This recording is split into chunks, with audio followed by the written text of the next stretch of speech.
Many people in this recent conflict have accused Israel of war crimes. The fighting has raised serious questions about respect for the principles of distinction and proportionality in international humanitarian law. People don't understand what disproportionate means in war. I fought in Afghanistan, in Iraq, in the Balkans, various other places in the Middle East. As well as that, I was working in the British Cabinet Office, the Prime Minister's office in London, where I was responsible within the Joint Intelligence Committee for national intelligence estimates on international terrorism and various other Middle East and related issues. Forces that I've been responsible for have used similar tactics against human shields, against the kind of use of children to fight that Hamas use. We didn't encounter anything like the kind of opposition from the world media, from politicians, from human rights groups as Israel faced.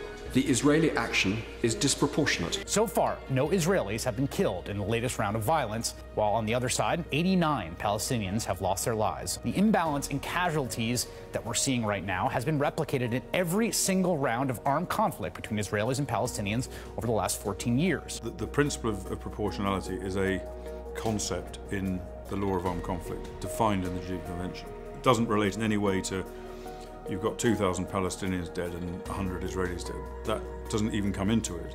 If you've got a rocket launcher and there's a group of 10 people around it, or 20 people, whatever it might be, if I hit that rocket launcher, then 20 people might die. If I don't hit it, then the rocket will launch and it will fly towards Israel.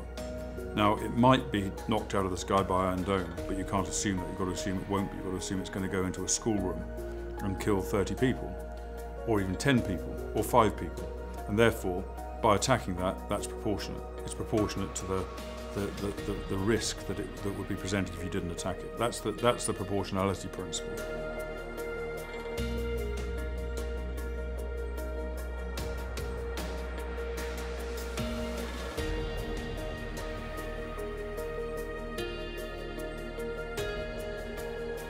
Nobody should find it hard to make a choice between what's going on between Israel and the terrorists in Gaza. The Israeli people wish to protect their society, they wish to protect their population. The people in Gaza, the Hamas, wish to use their people as human sacrifices, as human shields, in order to attack and destroy and overcome, and in fact, according to their charter, to annihilate the State of Israel.